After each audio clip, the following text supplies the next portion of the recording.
Welcome back to Movie Recaps.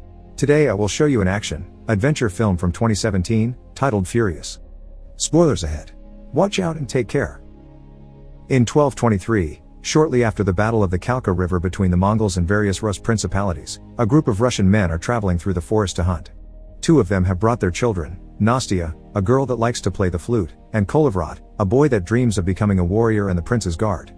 Unfortunately, they're suddenly ambushed by a group of Mongolian soldiers led by Commander Kostovrol. After losing her flute, Nastya takes a horse to town to ask for help while Kolovrat stays back, trying to fight as well. All the Russian men are killed and Kolovrat grabs two swords to defend himself, but before he can do anything, Kostovrol throws bolas at his neck and knocks him out. 14 years later, an adult Kolovrat wakes up tied to a bed with no memories and freaks out. Older Nastya is used to this reaction and rushes to his side to explain everything. The Mongols had left him for dead, so Kolovrat got to survive. Now he's a foreman in the prince's guard. They arrive there. Prince Yuri of Ryazan asks Kolovrat for his advice on what to do about the men on horses that are approaching the city. Because they can't see their flags yet, Kolovrat tells them to wait before attacking, and this turns out to be the smart thing to do. It's not the Mongols, it's another prince and his men that have come for the christening of Yuri's grandson. Afterward, Kolovrat takes over the training of the soldiers. Yuri's son Fedor arrives late so he wants Fedor to take the best guards and go negotiate with the Mongols. Meanwhile, Kolovrat leaves the meeting in the middle of it to check the state of the city, where everyone is panicking and running to find shelter. He bumps into a medicine man called Zakar that begs Kolovrat to allow him to go out in exchange for potions, but Kolovrat reminds him that the city is surrounded and there's no escape. So he doesn't change his mind. The soldiers gather near the gates to get going.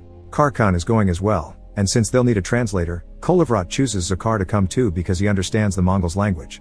Still worried about her husband, Nastya brings over their maid Lada, who just learned how to help Kolovrat in the morning so she can go with him while Nastya stays home with the kids. Once their wagon is loaded with riches, the group takes off and travels to the Mongolian camp, where they're directed to the tent of their leader Batu Khan, grandson of Genghis Khan. Their offerings are well received, so they're invited to sit and share some drinks, and they take the chance to ask the Mongols what they want. This letter allows a person to walk through enemy territory without being attacked or harassed. Then, Batu Khan invites them to watch a little show while they enjoy their drinks. This is a trick to distract the Russians so the Mongols can ambush them, but the plan doesn't work. The table is being held by Russian slaves and they see the Mongols approach, so they warn their countrymen just in time. A fight ensues and Kolovrat takes everyone out of the tent, including the slaves, and they slash their way through a bunch of soldiers in order to steal some horses and run to the forest. Sadly, Fedor is hit by an arrow, so he decides to stay behind to buy his friends some time and is killed by Kostovrol. Batu Khan doesn't think they're worth pursuing and orders the horde to get ready for an attack instead. Kolovrat tries his best to stay awake in front of the fire and realizes he still remembers the map he saw back in the tent, so he writes it down before he forgets. Once the weather calms down, the group leaves, leaving Nestor behind in his cave. However, by the time they return to Ryazan, it's too late. The Mongols have already destroyed the city. Most of the buildings have been hit by catapults, the main bell has fallen from its rope, Yuri was killed by archers, the third messenger is hurt and passes out on top of the horse, so the animal gets lost and takes the wrong road. The following night, Kolovrat and his men sneak inside the Mongolian camp wearing costumes and face paint to make them think they're spirits. Some soldiers run away and the Russians kill the ones that don't too, then use the catapults to attack the Mongols with their own weapons. Before leaving, Kolovrat leaves another air confident that they'll get help in the morning. Lada tries to lay down next to Kolovrat, unaware he's awake, so when he turns to look at her, she thinks he's waking up and begins reciting the memories. This includes pretending to be Nastya, but Kolovrat calls out her lie before hugging her and reminding her she's all he's got left from home. However, he finds a little problem. The knot around the sail is frozen and they don't have any fire. Lada makes the kids breathe over the frost, which frees the rope and allows them to release the sail, so now they can escape safely. With only a few men left, Kolovrat defeats the remaining Mongols at the top of the hill and puts up his flag. Batu Khan feels like they're being ridiculed and sends a messenger to find out what the Russians want, but Kolovrat gives him back the same words they received a few days ago. They want nothing and the Mongols came here uninvited.